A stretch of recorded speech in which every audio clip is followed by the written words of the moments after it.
Yeah, and thank you all for being here. I'll say as I get started, if you have a question during or you want me to clarify something, feel free to speak up. It's a small enough audience, it's really easy to accommodate.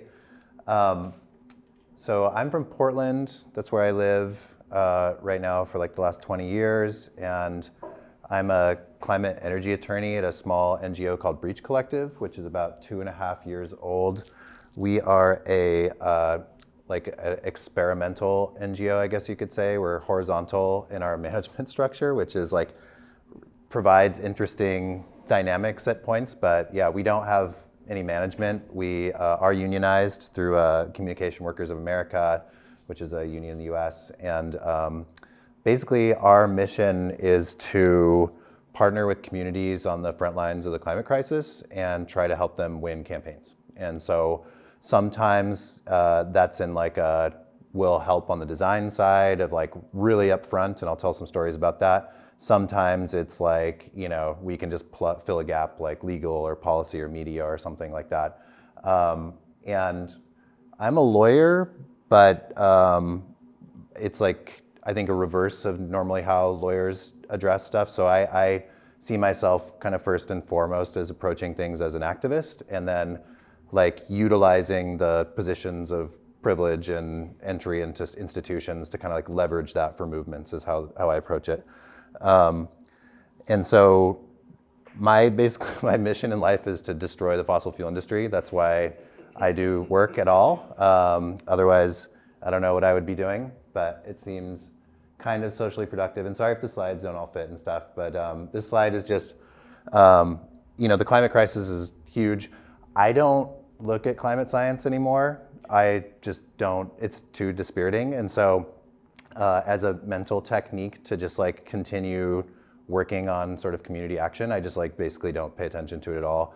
I don't talk about it at all, except in like really vague terms, because I think most people kind of get it by this point.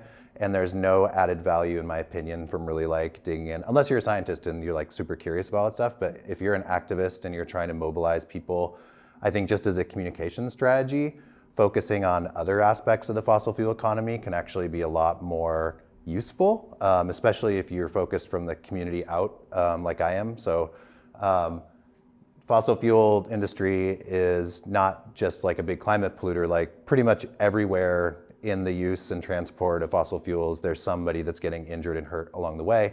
And it's like the biggest global killer, even without climate change. And so if you're organizing your community, a lot of times you can make common cause with people that are they care less about the carbon sort of like global abstract pieces of climate change and more about the kind of like, oh wow, this is like doing damage in my community or is a risk in certain ways. And I'll talk about ways that we've leveraged that in our climate campaigns in Pacific Northwest. For example, in Oregon, where I live, there's a lot of oil that's moved by rail now in really dangerous ways. If you follow US news, just in the last like couple months, there have been like really massive chemical derailments. And so it's a little bit well known. This is from like 2016 in Oregon, really close to Portland. It was out in the Columbia River Gorge. And so a lot of our organizing is like focused on communities that would rather not have this kind of thing happening in their backyard, right? And so it's not less morbid, but it's a little bit more tangible. So I'm a movement lawyer, I guess, is what they call it. I didn't know that this term existed until like a couple years ago when somebody told me that that's what I was doing. But apparently there is like an academic literature now where people talk about what movement lawyers are. And so Camila Bustos, who's on our board and a new academic at Pace Law School, defines it as alternative type of public interest advocacy that seeks to center the goals and objectives of a movement or community and using legal advocacy to build the power of communities to challenge and eradicate systems of inequality. So the lawyer, as opposed to a lawyer is like kind of like an expert or a technocrat who kind of comes in and is kind of like, I have the solutions to a problem, and you tell me your problem and I'll go fix it for you. It's inverted. So the idea is that more of that direction should be coming from like communities, neighborhoods, activists, and kind of like setting their priorities. And then your job as a lawyer is to like be a co-conspirator in trying to solve those problems and not have distance from that. And there are, I teach movement lawyering now at a law school in Portland called Lewis and Clark.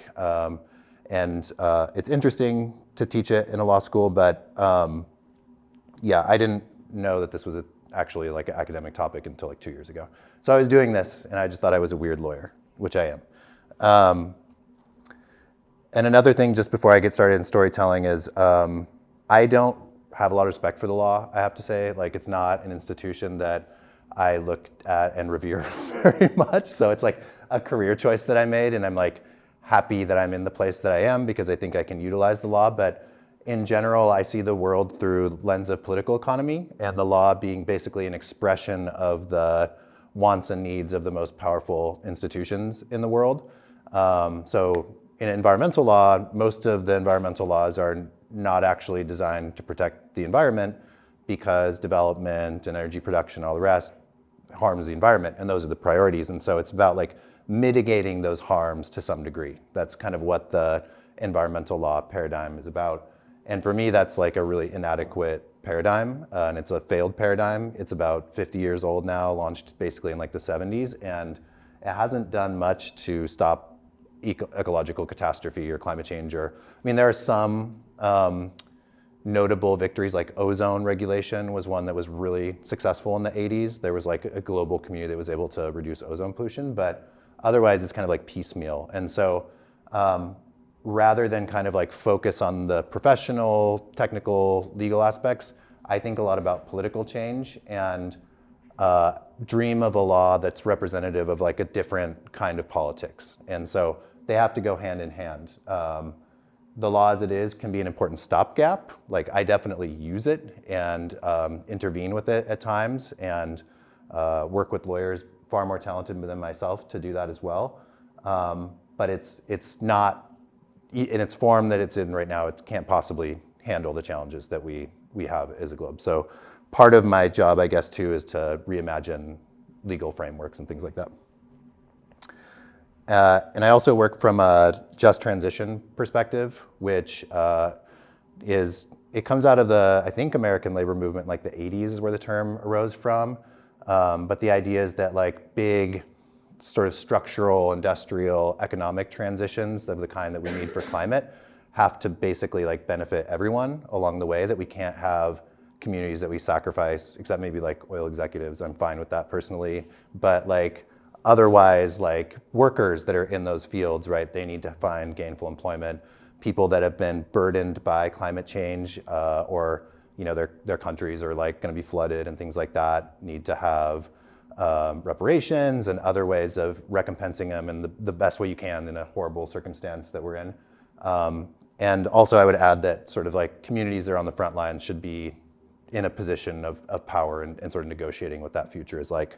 But just because that's a good moral value does not mean that the people that run the world economy are going to agree with you. They may agree with it in principle, but they like the benefits and privileges that they've accrued over time and power. And so in order to fix that problem, we have to engage in the process of building power ourselves. And so that's basically what my job is. And I came to it in sort of like accident of history kind of way. I went to law school.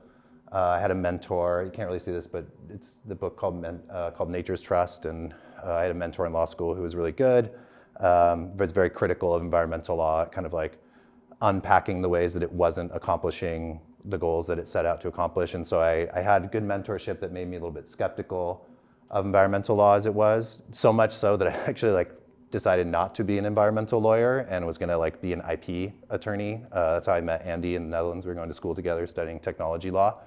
And then kind of by historical accident, I was trying to move back to Europe after I had to go back to the US after school. And my dad got sick, and so it was like impossible for me to leave the States at the time.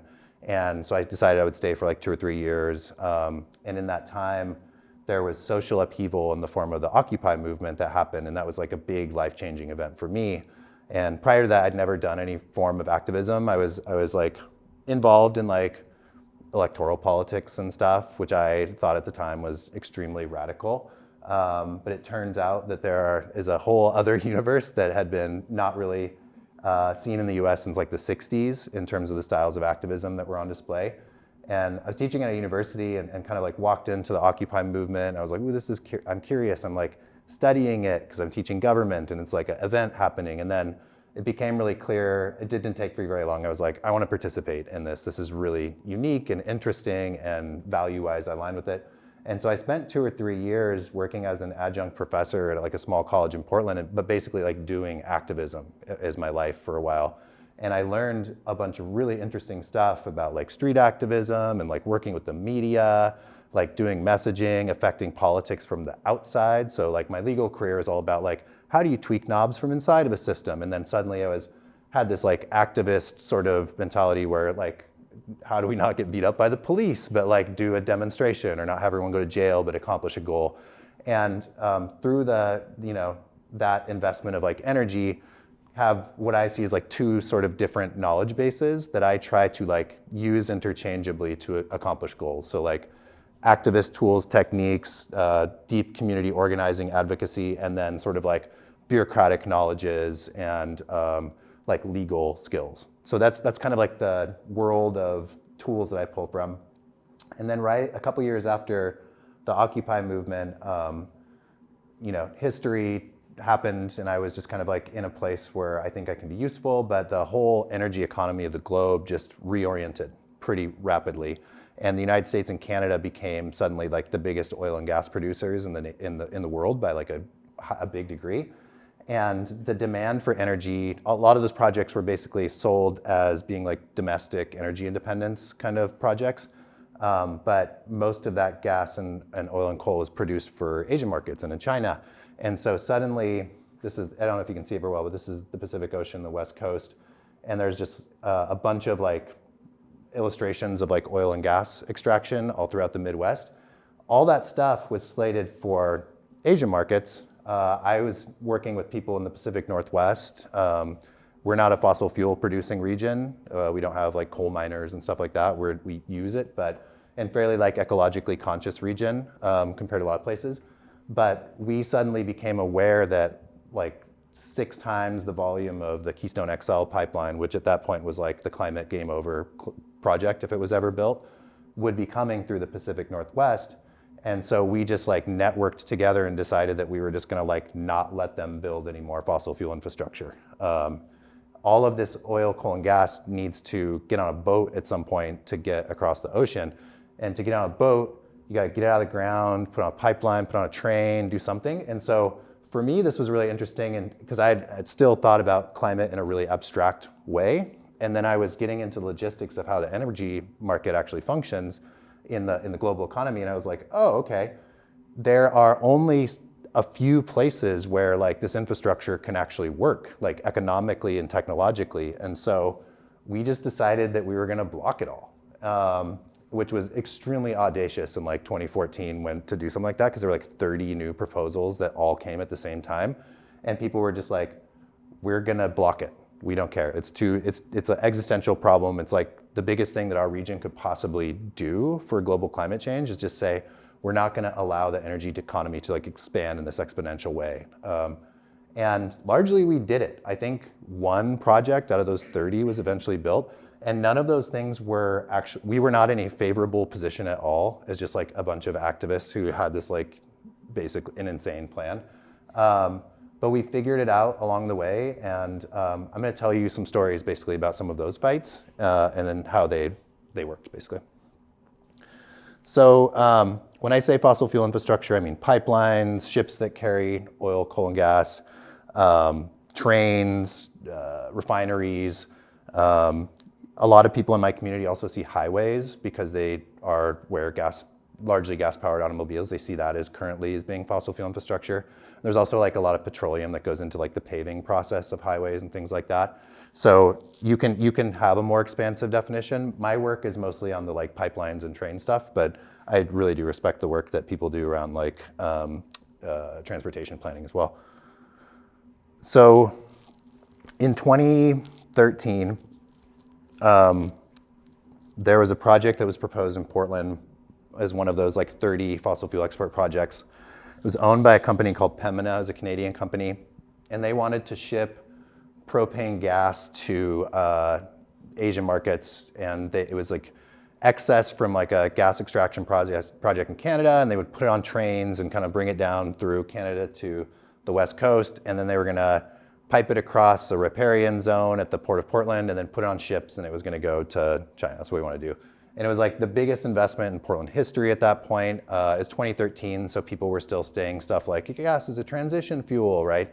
And so this project in kind of like an eco-friendly place like Portland had all of this, like the mayor of our town supported it, the port loved it, like a couple of environmental organizations were like celebrating it, and they were like, it's great for everybody. It's like green development and like jobs and all this kind of stuff. And I like was an adjunct. I didn't really work in the NGO world then. But there were a couple smaller NGOs and like some activists who were like, that doesn't seem right. And we just started doing a bunch of research, and we were like, yeah, okay, this is a bad product.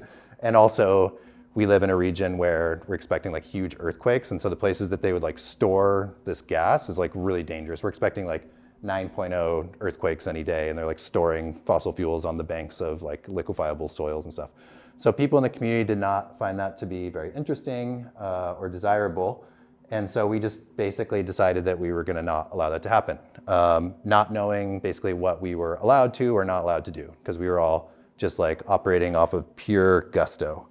And we got lucky because the developers of the project did not know that it was illegal to pipe hazardous substances across sensitive riparian areas under our land use code.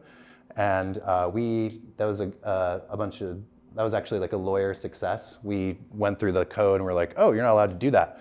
And so they said, oh, no worries, we'll just change the law, weaken the environmental regulations to allow this hazardous substances, and the project can move forward. But they had to create a process.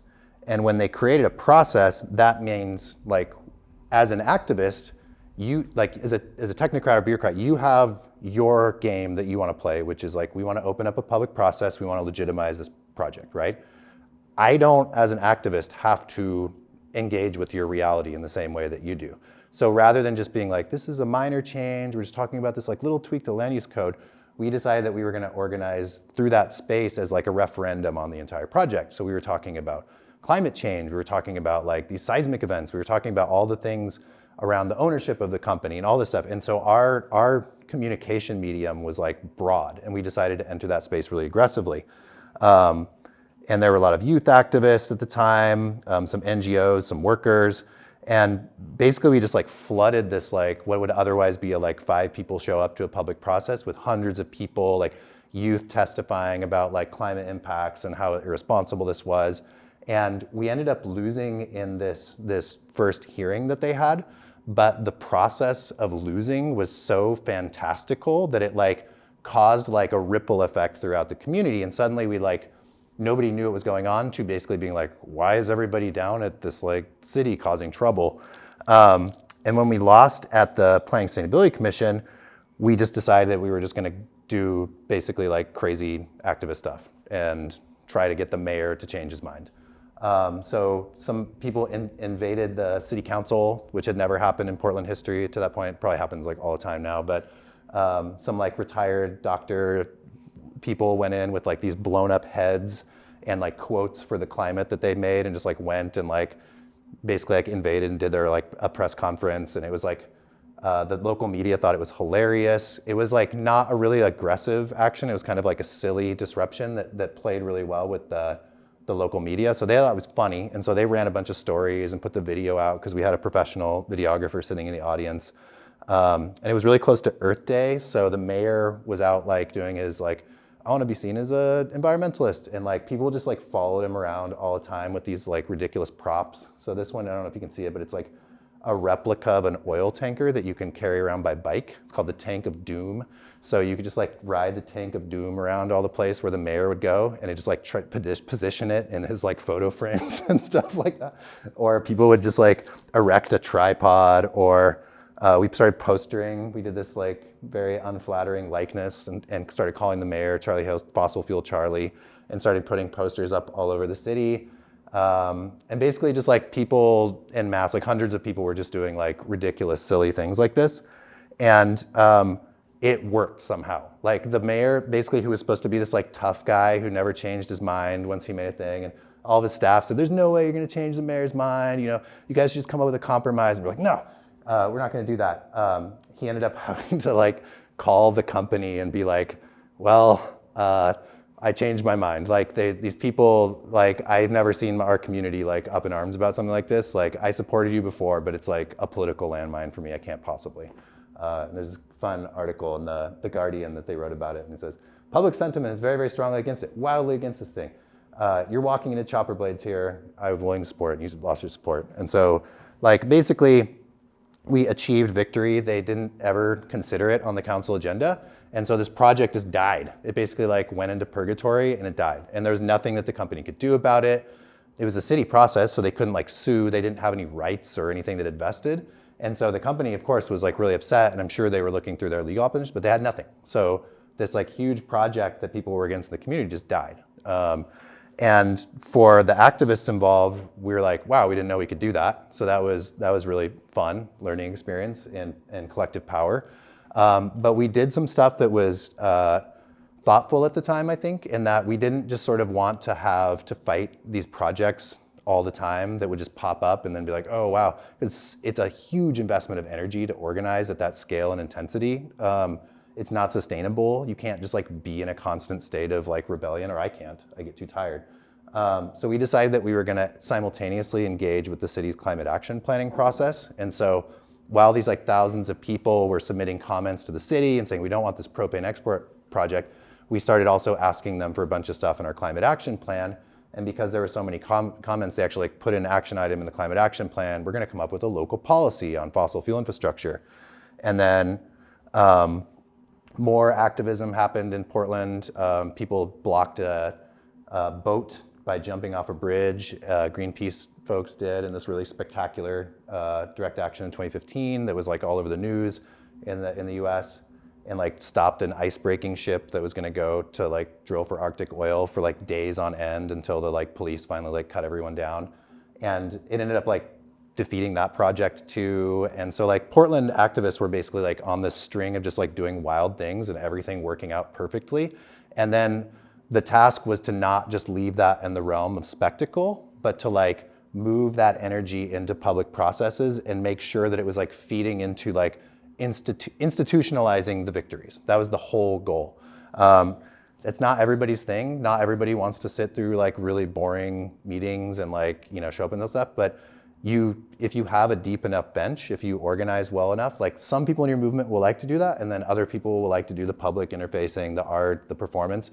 And we were able to do that really well, so that we got resolutions opposing new fossil fuel infrastructure, local government, and then that turned into code that we passed. And so we were the first city that I know of that adopted a restriction on all new fossil fuel infrastructure of a certain kind.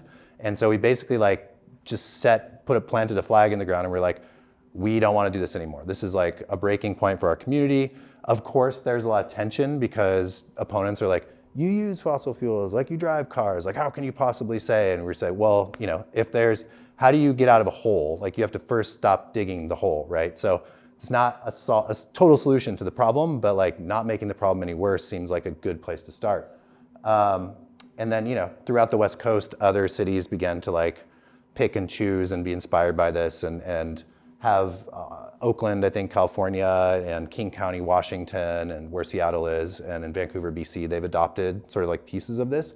So, and on the East Coast, some places as well. So it was useful exercise even in like a smaller market like Portland, where our port is not huge, but there are a bunch of other port cities that have sort of like-minded activists. And so it went from being just like a local thing to like a regional effort at the same time. And then we decided that we didn't want to just say no to everything all the time. There's a lot of stuff to say no to all the time, but it's not very inspiring in the long term. And also it's just not a way to a future that's sustainable. So a lot of these same networks that we put together started pivoting toward thinking about how we could do a renewable energy transition at home, right? So the critiques of like, okay, well, we're using all this energy here. How can you possibly? It's hypocritical to say we can't do these big fossil fuel projects that are going to send fuel elsewhere. And so he said, okay, that's a good point. So let's set our minds to transitioning at home as well. And both the city of Portland and a county government that was right next to it declared that we were going to try to get to 100% renewable energy by like 2045, I think is what we set it at. And then just the process of like setting that goal, even though we didn't have any power technically over any other processes, because it was just like a declaration of policy intention, that's all that a resolution is, that on its own enabled activists to defeat new gas-fired electricity producing power plants in the region that were going to supply electricity. So like this big utility fossil fuel planning process that was underway just by our local governments sort of embracing that got defeated, and they replaced all of that that peak load that they were going to use gas for with renewable alternatives. So just like, you know, it's for me, it was like a lesson that if you may not always even understand, like it's good to understand goals and set goals and understand kind of where you're going, but there are also just like things that happen that you don't necessarily know will happen once you like get in the fight and start stirring it up. So this period from like 2013 to 2017 was like really action-packed and a lot of stuff happened, but we went from like basically nobody paying attention to any of these issues around fossil fuel infrastructure to defeating several like humongous investments that everybody thought were certainty, to then like having a swath of the community that was ready to embrace a renewable energy transition. And the sort of like high point pre-pandemic of this activism was the adoption of a program called the Portland Clean Energy Fund. And so this was like a community designed and environmental justice organization driven effort to tax like big box stores like Walmart and Target and those types of stores. I don't know if you're familiar with them. Tax them like 1% on their national sales, and then throw that money into a local clean energy fund that's going to subsidize the energy transition in the community. So it generates like hundreds of millions of dollars a year for a variety of like low income support, energy bill support, heat pumps in homes, like green industrial projects and things like that, and probably a whole bunch more before it's done. And this was voted in by like 65% of the people of Portland adopted this. So we're like, we embrace all this stuff and we're gonna try to pay for it by basically like taxing big box stores. And so this, that happened in 2018. So like we went from like 5 years from like having zero power to, I was at a conference in Vancouver, BC, like an energy conference, and somebody from the Portland Bureau of Sustainability, which is like our sustainability department at local government, was giving a like lecture on how to engage with the public and how you should see the public. And they told people in Vancouver, who like other professionals in the energy world, they were like, in our power map of like stakeholders, like it's not like realtors or developers that are like the biggest political player in the city of Portland, it's like climate activists, which I don't know if that's true, but it's quite an achievement to have like city staff being like the people that we have to be like scared of the most and like defer to on public policy are climate activists. And so that was just like one data point, but we were, so just to kind of like summarize that, it was like a lot of like audacity, basically, a lot of like being stupid, but in right ways. Some thoughtfulness and planning in terms of knowing that we couldn't just like stick in one area. We had to keep expanding, keep getting more technically proficient, adding more sort of like specialized like groupings. And then I would say that the number one thing that was unique about that time is how little we had infighting, which is always a big problem for activists. But the fact that we kind of like came together through a victory, I think there was like a shared consciousness that we could win together, and the value of like holding a community together for these like big goals was worth kind of like figuring out alternative ways to resolve disputes and not letting that fracture. So for me, this is kind of like the highlight of my career so far. And then we, excuse me, we still have fossil fuel projects. We still have like a bunch of them that are sitting on the rivers of the Willamette that are aging tanks and are still like, would create an unimaginable catastrophe if we have an earthquake anytime soon. But like, and that's a hard thing to undo existing fossil fuel infrastructure like that. It's much harder than saying no to the stuff that's already there. But now there's networks and a politics to go about doing that in a really intentional way. So that's kind of where we're going now, is like, coming up with like a just transition plan for an entire like industrial area that's in our community. Like how do we move an industrial area that's like a sacrifice zone right now that's like polluting water, polluting people, polluting the workers that are there as well, and turning that into something that's like either producing like greener versions of the things that we want, or we just decide as a community we don't want that there at all, and we return that ecosystem back to something that it would have looked like 75, 100 years ago before it was turned into industrial hub, where it could be like a salmon restoration habitat, or why not just redeed it back to the tribal governments that are still around, because you can do that. These are the audacious questions that we're asking now, is just like going to people in the community and be like, what should we use this space for? Like, what do you want it for? Like in your wildest dreams, if we were gonna have a better community that didn't have this risk here, what could it be? And that's gonna, I mean, I don't know where that's gonna go, but that process on itself of just attempting to imagine what 5, 6 years ago would have been unimaginable is kind of inspiring on its own. So I'll skip forward a little bit and just say that kind of around 2020 is, I mean, that's when the pandemic started. That's when I was last here. I tried to speak here in 2020, actually, like right when the pandemic started. I was here for like 2 days. We were probably gonna do an event like this, and then I just had to go home because the whole entire country shut down. But that's when like the climate movement where I'm from was like at its apex. And the story of the thin green line is really interesting, and would encourage folks to just like, I put some links in the presentation at the end, and Andy can maybe send it around. But just kind of like, for me, it's forever now, because just being a part of like a ridiculous, silly notion that you and a bunch of other people can just gather together and defeat the fossil fuel industry.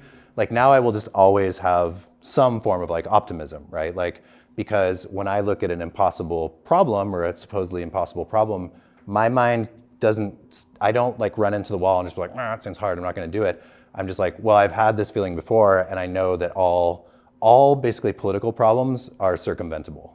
Political problems are not real problems in the way that like infrastructure is a real problem, or a gun in somebody's hand is a real problem. It's like a thing that's negotiable. And so even in a place like the US, where the actual democracy that's available is very debatable, if you get enough people together who are motivated and coordinated, you can still move these systems in a radical way. And it's not just Portland.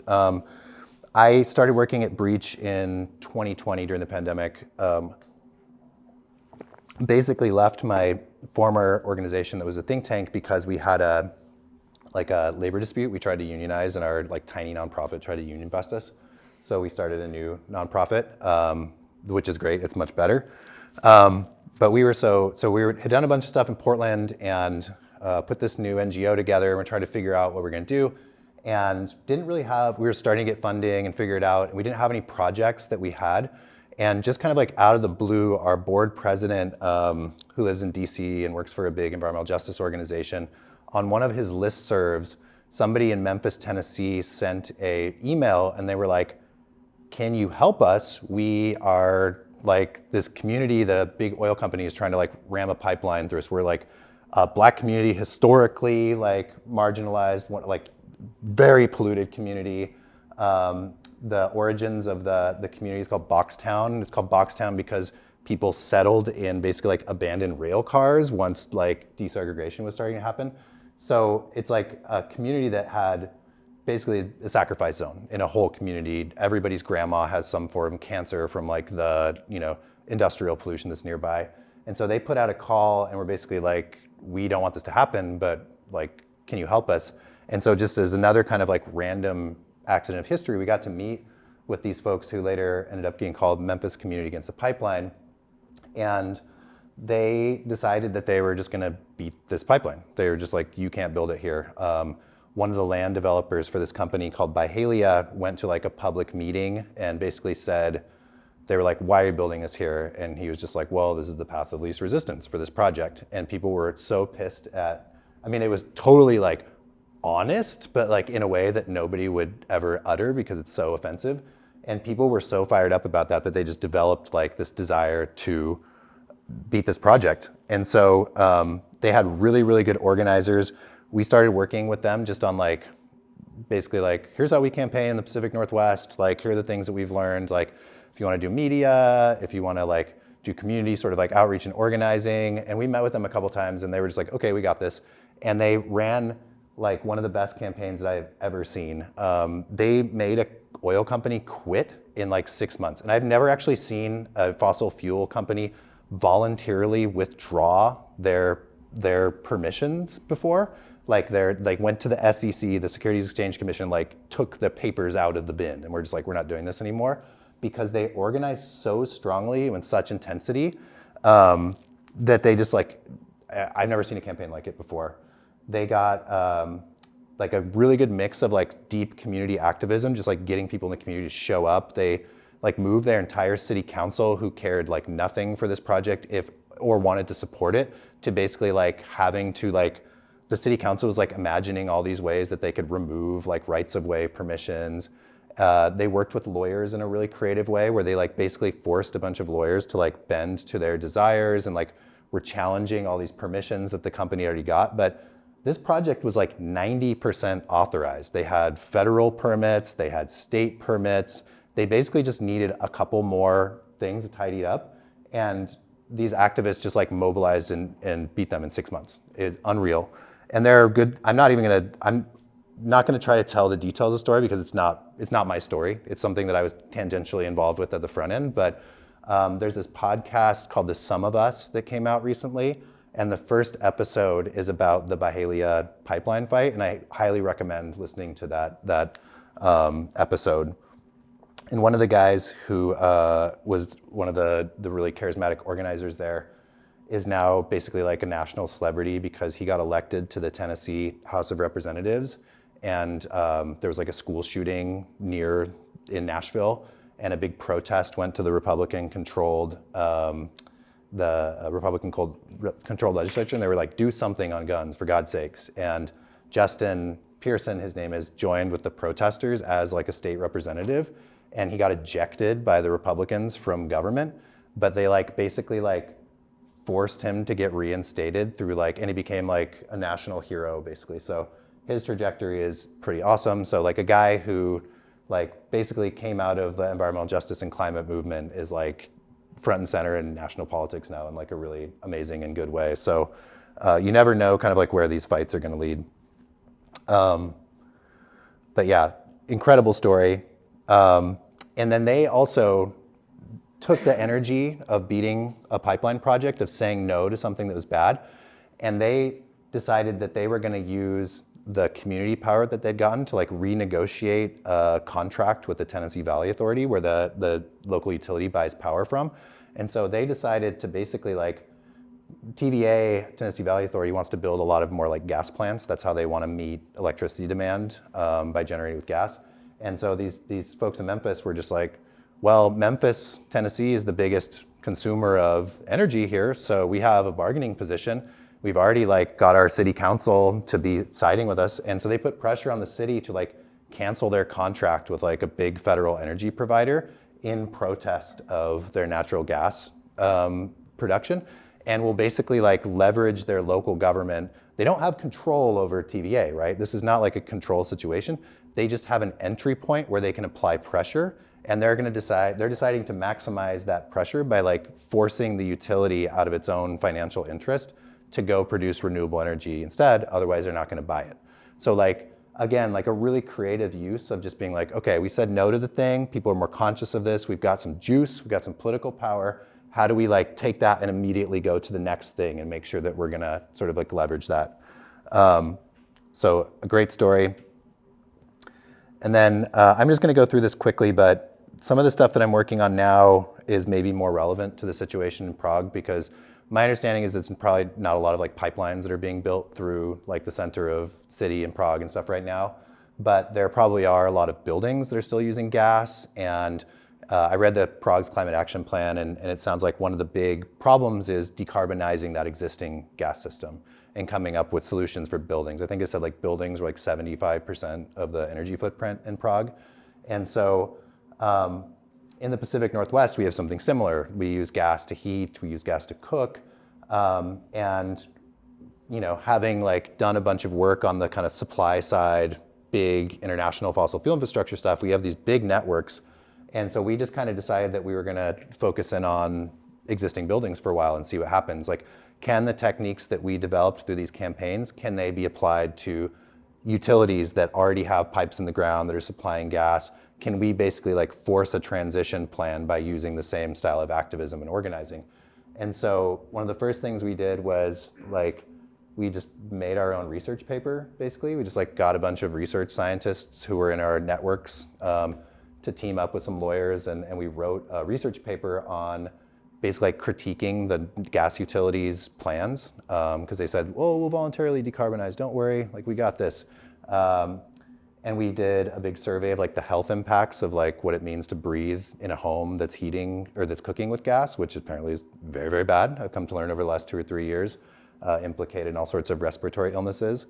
And so we put out this publication, and like 75 different organizations throughout our region signed on, and we started organizing around a report that we wrote, which sounds really weird and boring kind of, but like it worked somehow. And we basically like then got our county government to, which is the group that's supposed to protect public health, to write a similar report assessing the health impacts of gas, both in terms of like indoor air combustion and also like the venting of gas from heating into the community.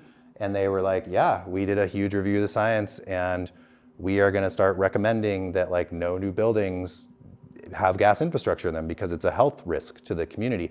And so not even like a climate rationale for doing this, like pure like health. There's like, why would anybody take the risk when there are like heat pumps that you can build into new construction that are 250% efficient off electricity, that are like a much better environmental choice, and they don't cause any human health problems. The pipes aren't gonna explode in our community. We don't have to worry about any of that stuff. And so the county government, which does like health protection, is now like moving with policy around development.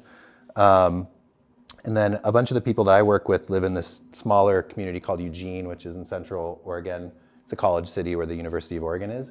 And they got their government to pass a prohibition on new gas infrastructure in the city, the first in Oregon. I think it's the 100th city now to do it in the United States. And so there's kind of this like grassroots, like local movement to just like say, sort of how we did with the Pembina project. We're just like, we gotta stop digging the hole. Just start saying no to all the new stuff. And then we figure out how to do the transition planning. So they passed just earlier this year, the first ban in Oregon. And then, you know, from the like lawyer perspective, we're making publications, or they're like, you're allowed to do this legally. Here's a guide, you know, like here's a guide, plug and play. Like we did all the research, like here's what you can do as a community. And then activists then go and put pressure and then be like, we told you how you can do this. You know, you say you want to act on climate, you want to protect public health and safety, do these things. And the same kinds of techniques that we have used in the past are working really well. And we do a lot of media work and try to get stories planted in, especially like in my community in Portland, it's a bit of a, Portlanders are a bit narcissistic, I think. We like really like our city and think it's awesome. And so if somebody else outside of Portland is like talking about Portland, especially like in New York or something like that, it can be like really influential. So we try to get like media in the Washington Post or the New York Times reporting on like Portland environmental issues. That's kind of like the holy grail of our media strategy. And just like a couple months ago, that public health process I was talking about, our gas utility basically like hired like a industry scientist to come and be like, there are no health problems with gas, it's all right. And we got the New York Times to run a article like on their first page with the headline, gas stoves are just fine, claims the scientist paid to say so. And it's just like, you couldn't imagine like a better headline. And so like Portland, this like medium-sized town, like on the front page of the New York Times is like having like a scummy like gas company that's like lying about science and stuff. It's so good. And so like it's got this like huge shot in the arm. So then, the New York Times is paying attention, then it becomes more important and more people pay attention. And so you just find all these little ways of like, reality is basically in the political world like what we make it to be. And there are all these techniques that you can do to sort of like make things legitimate in the eyes of the people that you work with and also the broader community. And media, even though there's a lot of problems with traditional media and in a lot of ways like dying, it's still like, you can know everything there is to know about the background of media, how reporters work and all the rest. Still, if you see something in the New York Times, you're like, that must be important. And so like you can use these different structures as activists in order to create reality for yourself and others to like move you quicker in the direction that you want to go. And it works. So, and then the last thing that I'll say before we start chatting is that this kind of organizing that we do in the Pacific Northwest, thank goodness we're not the only people that are doing it in the US. So there's, in New York State, similar campaigns just got, basically, it's mostly like the Democratic Socialist America has not had a lot of power in the US. It kind of like arose during the Bernie Sanders campaigns and then has sort of fizzled out since. And it's a little bit hard to call yourself a socialist in the United States. But this group launched like a 4-year campaign to try to get public power in New York State. And they have a lot of problems in their political system in New York. But just a couple of days ago, they managed to do it. Like 4 years of organizing with like unionists and with like climate activists, community groups, affordable housing developers. They built a coalition that got a bunch of like people they liked into state government, especially like lefties in New York City. They got Alexandria Ocasio-Cortez and other Congress people to like really apply heavy pressure on the state legislature. And they got a commitment from the state government to like build, own, and operate public renewable energy with the intention, the explicit intention of someday supplanting like the private energy market with like publicly owned renewables.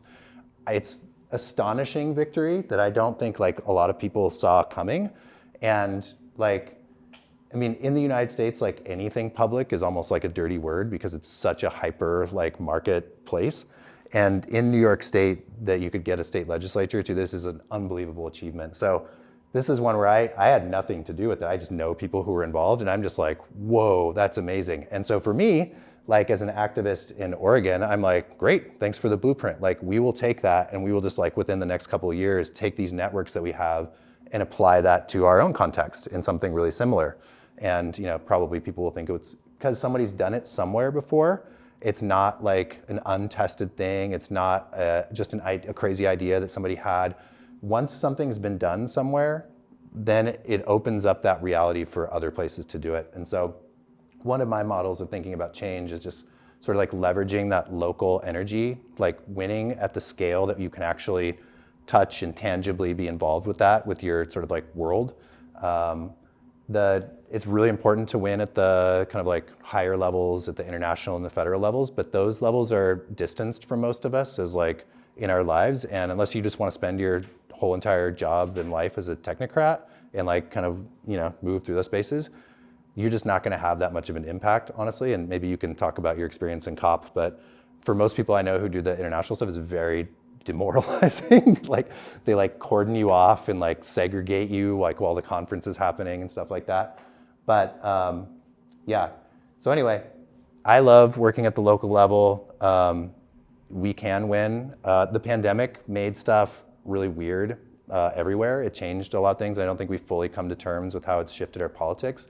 And a lot of like activist energy, especially in the climate movement, was not easy to sustain during those periods. Like in the place where I'm coming from, like our peak was in 2019 and now we're like in a rebuilding phase because it was so disruptive. But, coming out of the pandemic, the technologies exist for the energy transition, the techniques exist. Like if people begin to believe that it's possible and become audacious, like it is possible. Like we watch it happen all the time. So, I'm hopeful that folks here are thinking similarly.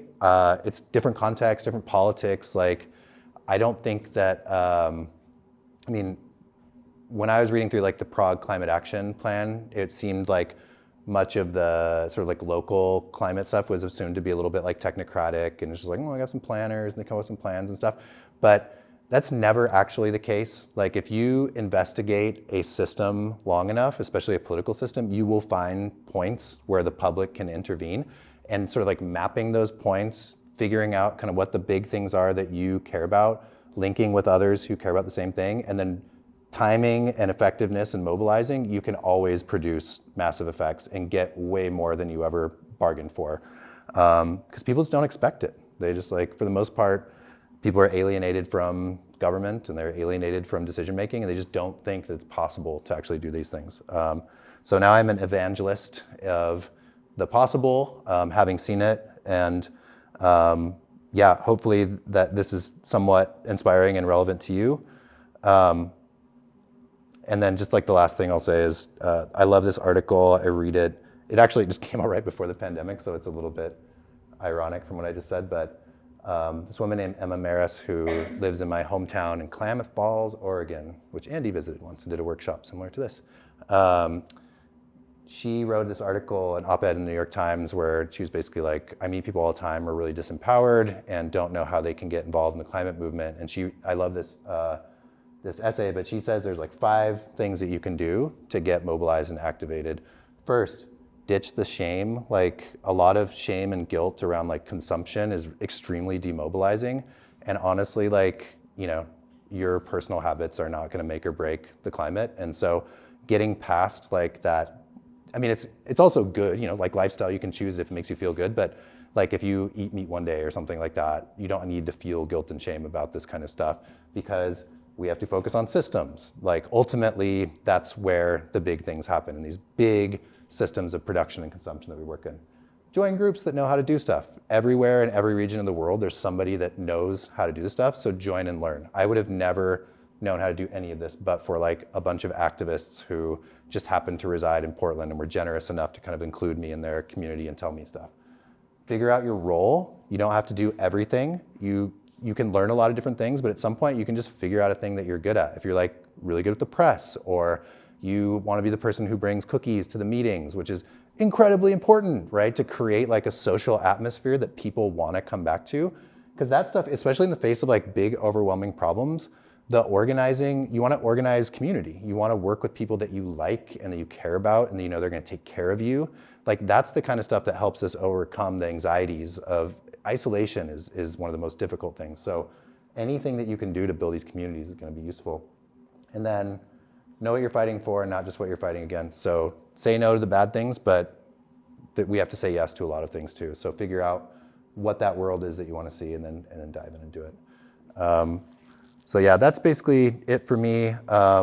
There's more stuff that Breach has online. We did a course called Organizing the Green New Deal a couple years ago that has interviews with a lot of people that sort of say different things from different parts of the world. But Breach, we're small, but we love to help. So if you know, you find yourself in a position halfway across the world where you just are like, I have an idea, and like, I want to, you know, can we have some advice? Is this plausible? And you just want to like talk through campaign strategy or something, you can always contact me, and I'm happy to do it. And if I don't know how to do it, then somebody in my network will. So yeah, thanks for letting me evangelize a little bit. And thanks for allowing me to come to Prague, this beautiful city where I get to ride around on public transportation and glory in these big green parks for a week or so. I really appreciate it. Questions? I'm happy to talk about whatever. You talked a bit about transferring knowledge, and you've been around Europe. You studied here, and we're now in the process of adopting Fit for 55, and a lot of interesting things happening in Europe. And I want to ask you: do you think that the bureaucratic engine is enough to do the action, or is it necessary for people to meet it halfway and push a bit? I mean, that's really because we don't see much push, for example, in Prague or in Czech Republic, and you have these big, you know, gatherings with riot police in Germany beating people down, but on local levels, there's not that much happening. There's a lot of politics, big politics, but not much local action. Do you think that's critical, it's necessary, maybe unnecessary? Any thoughts? Yeah, I think it's extremely necessary to have like local action going on simultaneously. And I say that partially from like just like a experiential belief and sort of seeing that work, and like moral desire to like see democracy actually exist in the world, which maybe is like a faith thing, but I like it. It makes me happy. But just from the standpoint of like institutions change a lot, political leadership change a lot. Like long-term plans actually have to be like stewarded through that entire time. And you see already the seeds of reaction that are being sown to like European climate planning. So like, I think the Netherlands is like a really interesting example right now, because like their climate planning, basically like a lot of it comes from like court cases that were won, like the Argenta case, and then the state is kind of like, okay, we're gonna like apply all these emissions reduction limits, and some of that's gonna be like land use and agriculture related. And it provoked a humongous like reaction, right, from farmers who were basically like, we're not gonna do climate stuff, we refuse, and we're gonna go take over the government to do it, right? And so even when things are like kind of going okay, and you know, I might be wrong, but I think one of the big impetuses in Europe right now is just out of pure necessity, because of like, there's an invasion of Ukraine happening, and that's it's impacting the energy economy in a way. It's not just like, we want to do this because it's good. It's just like, we don't want to be, I mean, they still are, but we don't want to be buying gas from Russia over the long term, right? And so that's like a geopolitical concern that's going a lot of that. Whatever, like it's happening, but if there are not groups of people in civil society that are supporting that and are like there to like push back when people react, then a reaction will come and just undermine the project. Like politically, it will be undermined. And I think, you know, I'm not an expert on the EU by any means, but just in the last like 10 years, you've seen like some of the fabric of the EU come under stress. In like right when COVID started, for example, it was like starting to get pretty stressed. The Greece, when they got disciplined by Germany, German banks, was like another time. And so like, we just don't live in stable times, and we can't basically trust that like the institutions are just gonna be like stable and carry things through. It's gonna require like will and energy and adaptation, and like actually following and creating networks that are the counterbalance for like when reaction happens. It always will happen, but like there's a difference between a reaction coming and you not being prepared and not being able to impact it at all, versus like, you know, conflict is inevitable, but like different sectors of civil society having power, and then, you know, whether they have to negotiate or like power split for a while, that you keep your program continuing forward.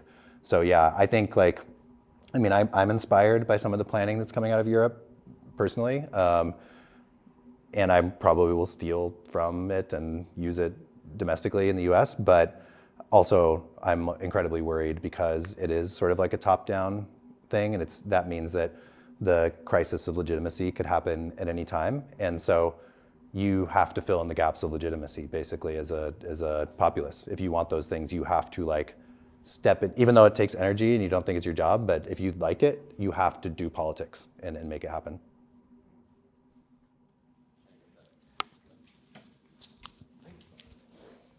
Thanks, man. Let's see if I can get this out understandably. So at the beginning of your presentation, you highlight, and I think insightfully so, how the political economy has essentially made the law an instrument of basically oppression, which I can agree with. Ultimately, there's a balance, right? Some laws have to be made with good intent in order to keep the population under control, if at least peacefully so, to appease them. So my question pertains to you as a lawyer and the position that you navigate. And funny that you mentioned this word, answering Andy, but I can see how it's a fine line to navigate the law, because it can equally be used as a tool of oppression, as it can be used as a tool of stewardship. So I just wanted to ask for you to comment on how the role of you as a lawyer and lawyers in general pertains to that process of stewardship, and what are some of the tools that you can use to differentiate when one law is being used for oppression and when it can be then taken as a new tool for stewardship, and if you can support that with examples in your experience. Yeah, for sure. So like, I think earlier in my life, especially when I was first leaving law school and was drawn to activism, I had more of kind of like, I call like an anarchic kind of worldview. It was just like, decentralize all the things and like, we'll figure it out kind of attitude for a while. And then I moved away from that pretty quickly. So like, I believe that institutions like have to exist. We live in a technological world where like we use massive amounts of energy and like we have these really intricate supply chains and stuff like that. There's no way you could just like every community is gonna like set their own like everything. Like there has to be some kind of coordination to make it work. I hope we change it, but like we do live in a global system, and unless we like decide to relocalize or something like that, then we just have to adapt and learn how to like push these systems, and that requires law in some sense, because that's the expression of like the formal agreements, if you want to call it that. I don't really think that's how the legislative process works, but it's in our mythology of state, that's how it works, that like the people give power to the governments and then they make the laws, right? So I mean, you could, I think that it's fantastical in some ways, but it's also like a good thing to aspire to like believe that there's a thing as like a demos that could actually like collectively agree to some degree on things, and you have to strive for it because that's the system that we work with. I'll give you like a real world example of sort of like the dual nature of law that I'm dealing with in my real world. So in 2020 in Portland, I was telling you a little bit earlier, we had like huge police brutality protests in Portland, like 6 months of nightly protests that were like really wild. And as a result of that, like our politic in Portland has moved pretty right. And like a lot of our allies that were really helpful in the climate projects have been kicked out of government and replaced by people that like want to put homeless people in camps and stuff like that. And it's like quite a scary time. And our state legislature is thinking about adopting rules that would make it, call it domestic terrorism, to interfere with like a pipeline or other critical infrastructure. And so I'm terrified. So we're like doing basically like opposition to that legislative process to try to convince them not to pass domestic terrorism bill, because I'm 100% convinced that they would just start using it on environmentalists like right away, because that's what happens everywhere that happens. So like we have to engage with that, because if we just sort of say, oh, well, whatever, we don't care to deal with the workings of power. I don't give you my legitimacy. It's just like, well, they use it on you. So like, it doesn't matter if you don't acknowledge it. It's where power comes from. And so we have to like play there in order to make sure that things like that don't happen. But then on the other side, something like the Portland Clean Energy Fund that I talked about, that's like a legal structure. That's an institution. It has rules. It has like an envelope. It has like taxing authority and all these things. It like makes use of tools that already exist everywhere and reorganizes them in a way that is more productive, in my opinion. So like, I see the same with like conceptions of private property, where I'd say like morally, like don't like the concept, like it's never appealed to me, but they are also like all these ways that you can like think within a property regime about like creating a commons inside of like a property envelope, which is sort of like defeating the purpose of private property, but you're allowed to do it. So you can like build out of the institutions that you have as well. I think some institutions need to be dismantled completely because some are just like too rotten to keep existing. But there are a variety of institutions of governance that, we do a lot with like workers and labor, organized labor. Like unions are pretty cool, but they also have like institutional problems. You could reform unions and make them like a force for like really positive social change outside of just kind of like the narrow bargaining conceptions that a lot of them have fallen into. So yeah, I'm always kind of on the lookout for an institution that's like capable of like tweaking it a little bit, and then always sort of simultaneously watching out for like a horrible thing that's coming down at the same time, or trying to defend people that I work with against going to prison forever, right? Because the fossil fuel industry also knows that we're good at winning, and they have their like, every like 2 years we get a dossier released from like the latest private intelligence group that's mapped every person, and is like, this person knows, blah, blah, blah. And it's absolutely terrifying. I prefer to live and pretend that doesn't happen, but every once in a while I'm confronted with the reality that there's like massive surveillance going on of everybody, and like there's state repression that exists, and people make mistakes, or they do dumb things, or they make the wrong choice, and I don't want my friends to go to like jail forever. So we have to like interface with that so that that doesn't happen, and be careful about the way that we do action planning so that we don't put people in harm's way and things like that. But yeah, I mean, when I started doing movement lawyering, I guess, I didn't know other movement lawyers. And just because there's been a ton of like political activism in Portland in the last like 8-10 years, there are a bunch now. So now it's good. Now there's like a community of people that like take different parts of it and we can support one another. And that piece of infrastructure feels to me more like mass movement infrastructure rather than just kind of like climate movement infrastructure, where it's like people that are working to try to get people out of jail for like drug crimes, people that want to protect protesters, people that do like climate policy. They all start working together kind of in coordinated ways or can support people when they need to. And those are networks that can then become like, you can scale them up over time. And you know, if a couple things go the right way politically, they can be like the institutions that guide a more caring society. So, did you have a question too, Elizabeth? I think, yeah.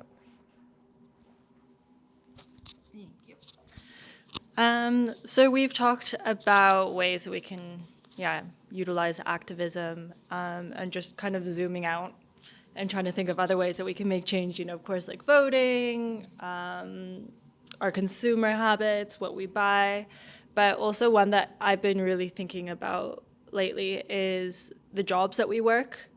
Because from the outside, they look like big evil companies, but at the end of the day, they're just individuals kind of going in and trying to, you know, make a living.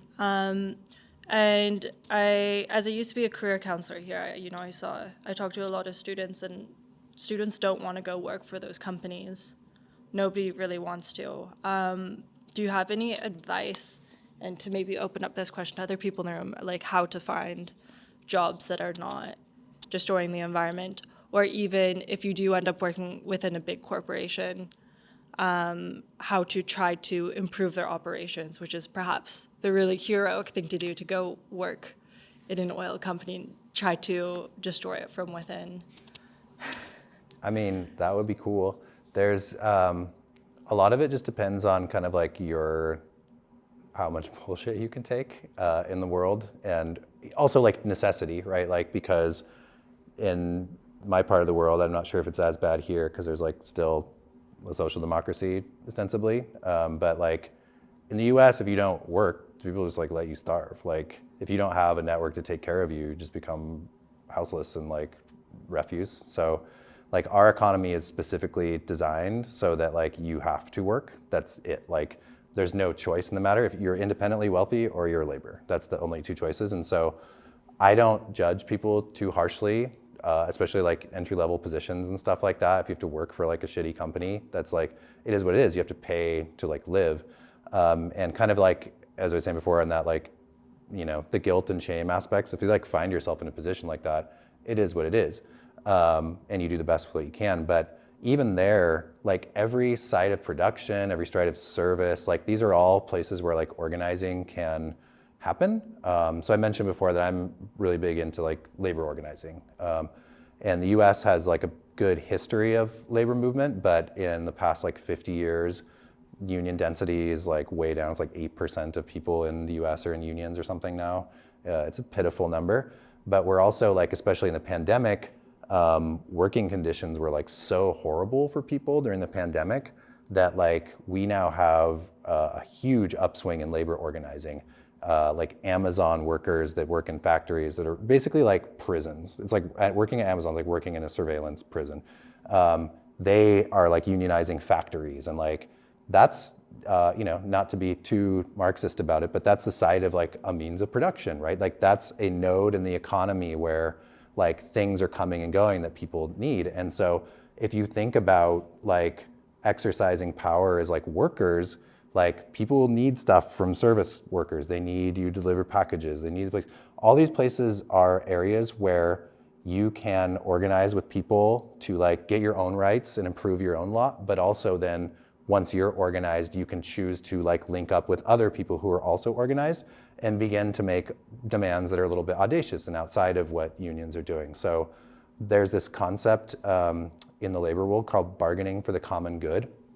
And basically what that means is that it's when a union is in contract negotiations and they try to basically like do something socially productive through the contract.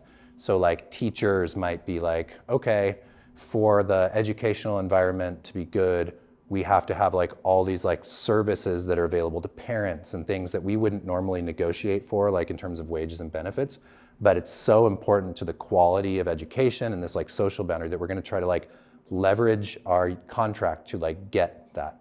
And that also becomes a reason for like parents and other community members to then like engage with the organizers, labor organizers, and form linkages there, so that you're not just sort of like employee-employee relations anymore. You're in like community workers and then, you know, the state or the bosses or whoever, and then you're sort of like trying to use that to figure out what everybody needs and like force that into a negotiation process. It's a little bit awkward. That's not what labor law is designed to do, but like, why not? You know, nobody's going to jail for trying to do that, so there's not a ton of risk. The worst that people can say is, no, we're not going to affirm your contract. But if you make them look bad enough for dodging your contract, then you can probably make them do it. So I've seen a lot of that stuff happen in my life, which is really inspiring. The Amazon stuff, I think, for me, is like the number one example. Also, tech workers and people who code, they're usually not thought of as the people who are most likely to unionize, but especially as like artificial intelligence tools start to come up, and you're probably even seeing this stuff, people should be worried like about programming jobs and stuff too. And those people design and maintain basically like all of the automated stuff that happens in our world, again, like really close to the site of production. And so if you see yourself, even if you don't think a job is kind of like glamorous, or even if it's not that inspiring, or you don't like who you're working for, you can also see yourself as like a part of an institution who, I don't believe, I mean, I'm sure it's possible that some people are like so charismatic that they can just like individually accomplish things.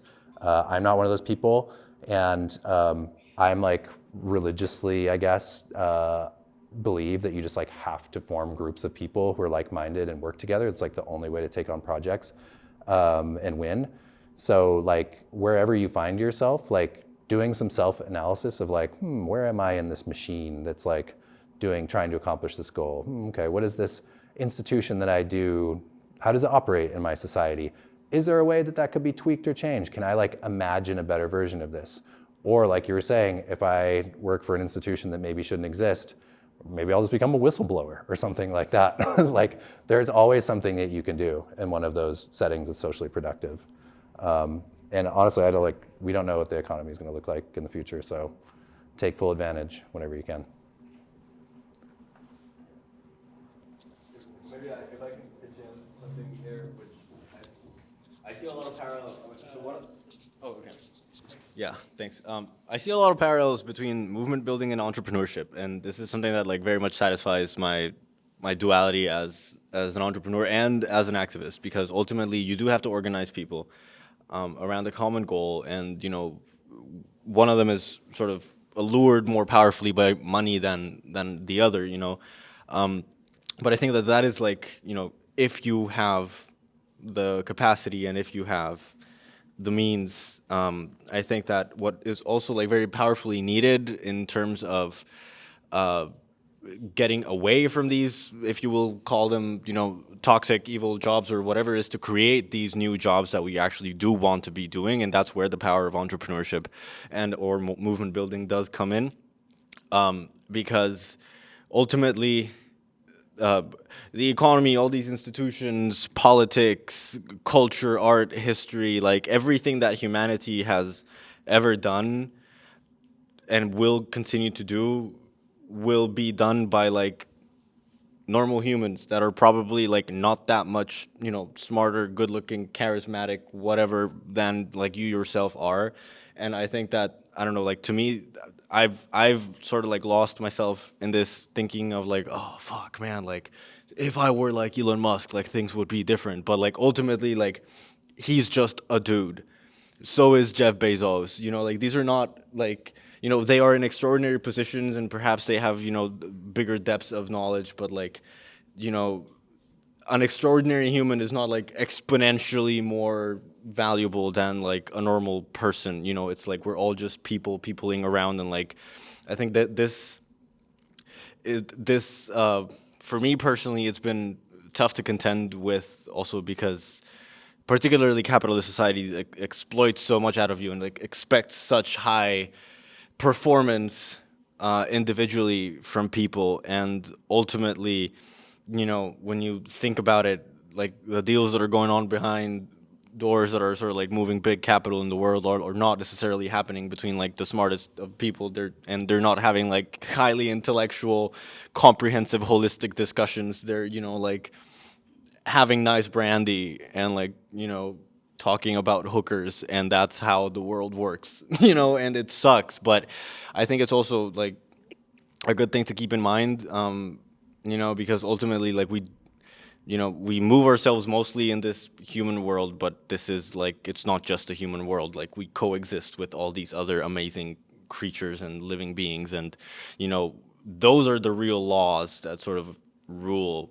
You know, it's not like the political economy is like what truth is, you know, or the capitalist economy is what truth is. Ultimately, like there are far more fundamental laws, and I think like keeping some perspective in that like has helped me, you know, take some of that pressure to perform. And like, you know, obviously like if, you know, you have an internal desire to like get better and like keep moving forward and like get smarter and sharper and like that's cool, you know, but like don't do it because like society demands it of you, because you must be this productive individual so that you add a little inch to the, you know, GDP per capita, because that's fucked up, you know.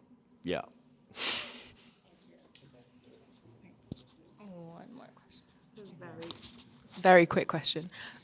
My one was just about, I guess, multinational institutions, but also, I guess, like big industry, because I think the sort of climate litigation side of things is not something that most activists know a lot about. And I personally fear about lobbying and the power that some institutions have, or some organizations, or some firms, or whatever you want to call them, particularly in the fossil fuel industry. So my question is, like, how can we stay hopeful? And I'd love to know your thoughts from the inside, and like the sort of practicalities of holding these organizations accountable. How can we stay hopeful? Because we all know the power that they have, and particularly at COP, I think I saw something slightly different, not so much connected to the fossil fuel industry, but definitely in terms of like trying to get things written down and trying to get like actual international legislation to happen is such a complicated process without all of these sort of intermediating factors. So I would just love to know, like, from the inside, what your real thoughts are, even if it's really like skeptical and sad and negative, because I feel like we're kind of all in a sort of blind spot when it comes to that kind of side of things. Yeah, I mean, it usually just depends on the day that you catch me in what my answer to a question like that would be. Because if I wake up and I feel like trash, then like, never do anything and nothing ever works is like the attitude that I move into. So for me, it's like these types of events are really therapeutic, I guess, for me, because I'm like, oh yeah, I got to remember like the feeling of being in like a area where I'm like, wow, we're about to like lose big on this thing that I don't have any control over, and feeling very disempowered, and then kind of like watching that not be the reality when start tinkering around and like exercise will in the world in common. But yeah, I mean, I feel like in the aughts from like 2010 to like 2016, I feel like I had a good radar. Like I was more good at assessing things and where they were going, and I feel like I could be counted upon to be like, this is a tendency that, and like say something and have it be somewhat true and reliable. And since 2016, and especially after the pandemic, I feel like my capacity to predict events or have any like way of understanding where society is going is like, I've seen so much crazy stuff, as have everybody here, in just like 5 years, that it's like really hard to develop some kind of like confidence in the future at all.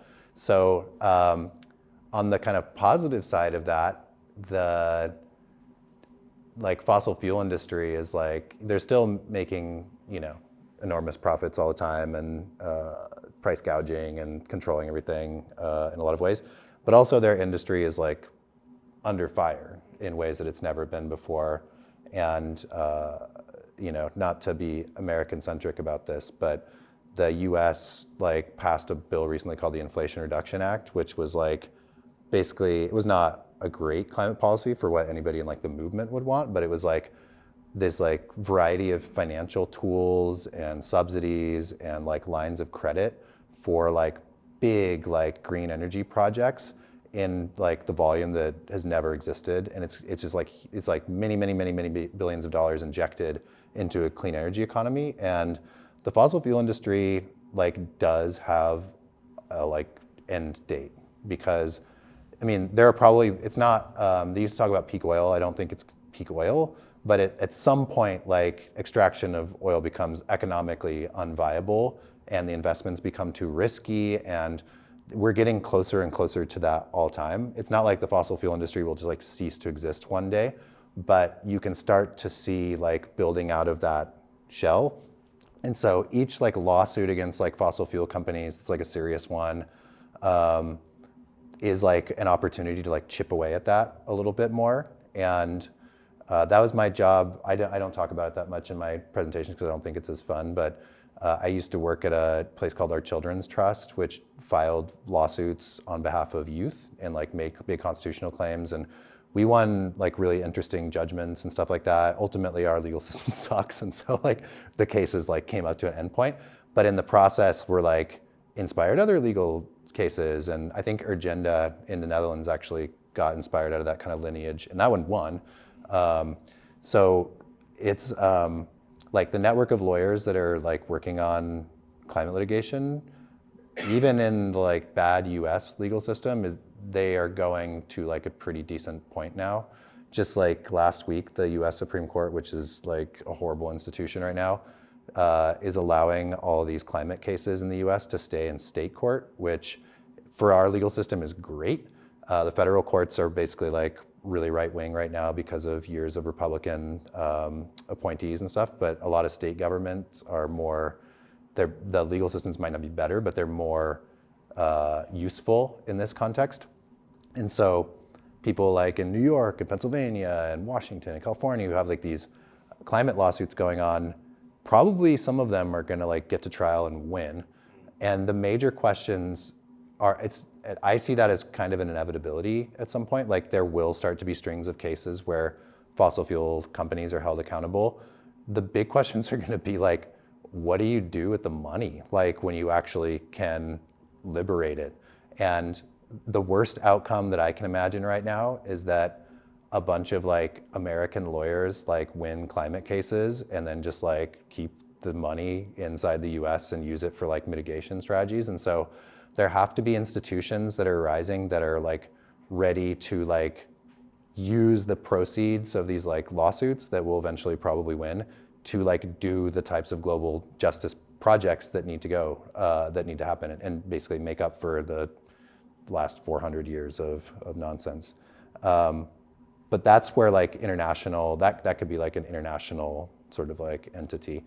I don't know, I alternate between, I have some kind of like anti-authoritarian bent to my personality that like all things emerge from. Like, so I just acknowledge that at this point. It's just like a core part of my personality. I don't know where it came from per se, but I just kind of like, you know, I'm always a little bit skeptical of institutions, which I think makes me see the kind of like, see the angles a little bit of where they are.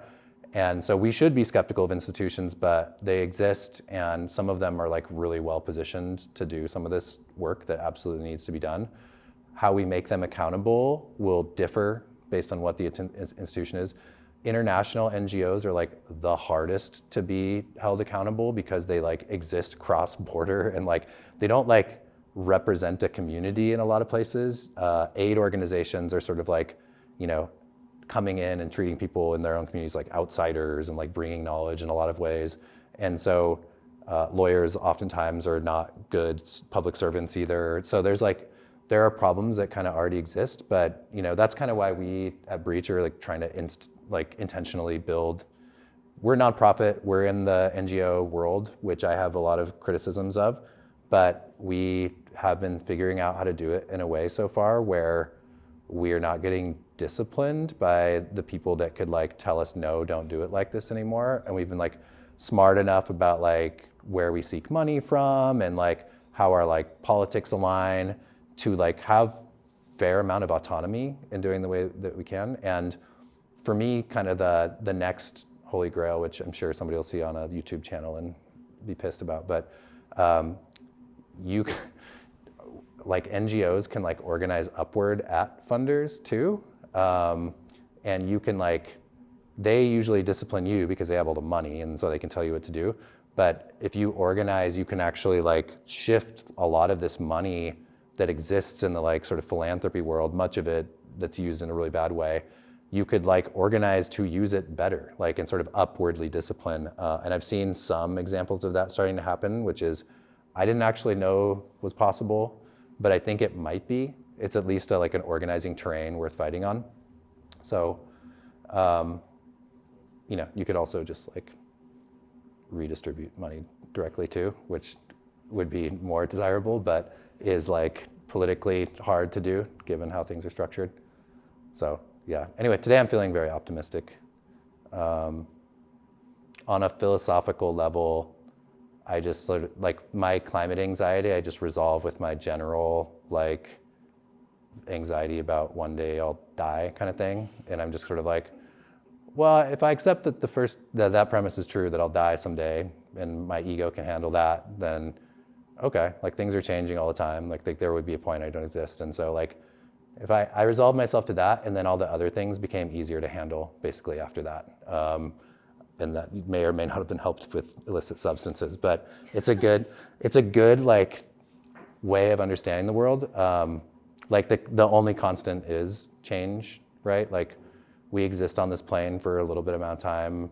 We, as individuals, have very little control over our circumstances, around things around us.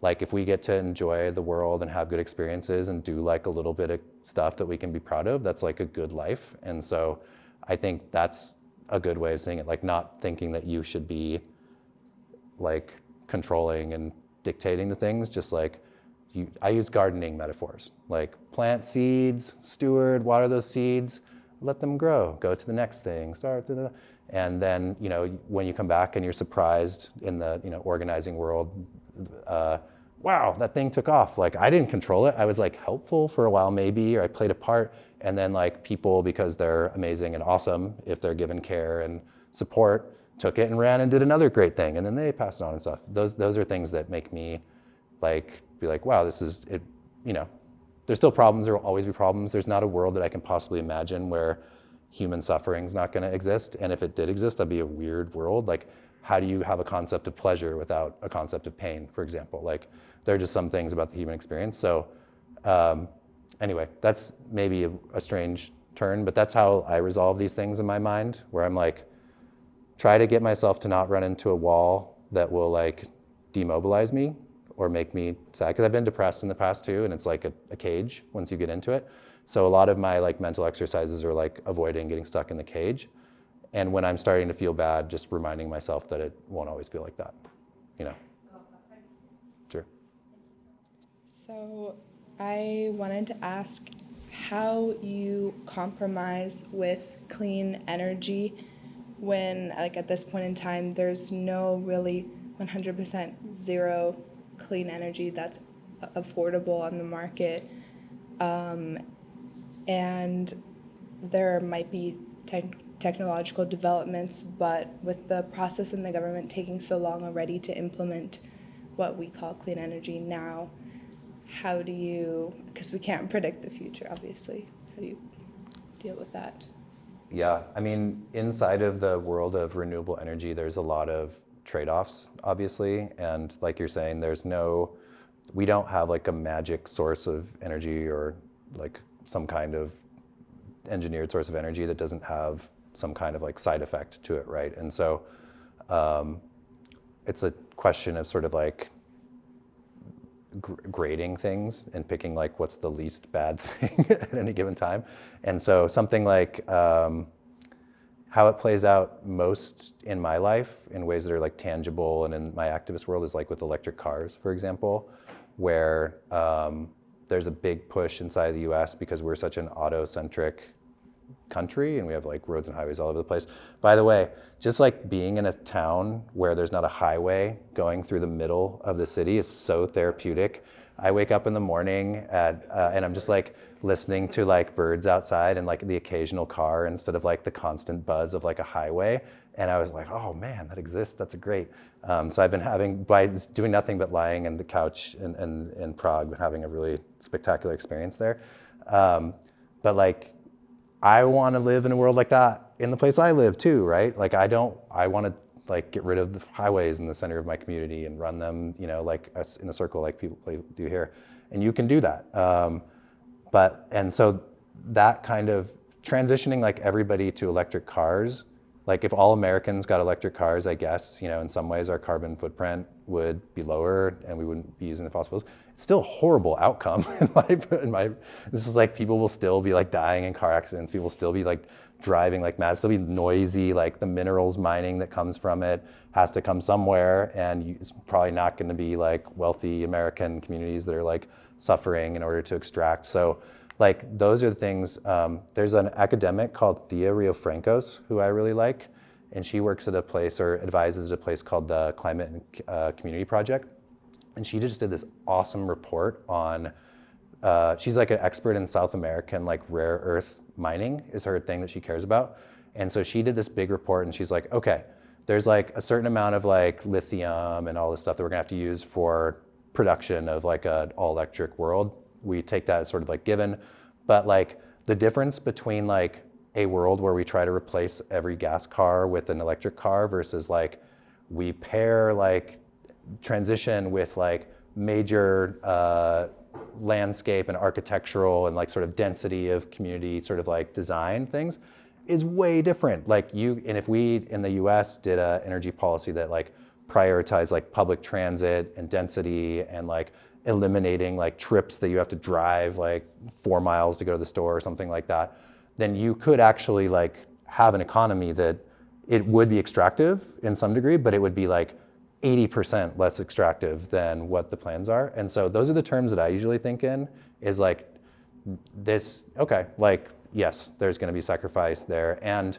from a justice angle, like people who actually like do the labor of like extracting, like deserve like high quality, like labor protections and like deserve to be treated well in the market and that kind of stuff, deserve to have rights in their own community. Those are sort of the ways that I imagine it. Because yeah, I just don't think there's like a world without some kind of like harm that's going to be created. It's just like part of it. So it's just like harm reduction, but consent matters, right? And so like, yeah, thank you for coming.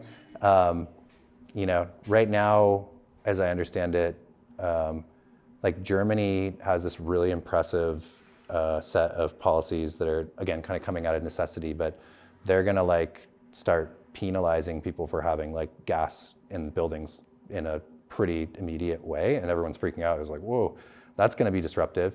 And they're purchasing a lot of like the rare earth minerals that are existing in order to do that. And it's having this like massive like market impact in South America in a way that's going to make it really hard for like South American nations to be able to do something similar, just because like the demand for those minerals is either going to like the US or Germany or other places in the EU. And so like those are the sort of like international human rights concerns in this moment, is like, is it fair? Like we have to actually be like, well, if somebody else was going to do that like closer to the point of production, would it be more fair to like support that than necessarily like take all the minerals and hide them behind the borders of the US and the EU and allow like, you know, climate change like again like impact communities? Like those are the things that I worry about a lot. And unfortunately, I don't get to work on those problems as much as I would like to, because there's only so many hours in the day and so much you can focus on. But like those are the kind of areas where if I was somebody who was getting into this world, and I didn't have any other background, I would probably put myself there and start thinking of like ways to network across borders to like interrupt those harms before they get really bad.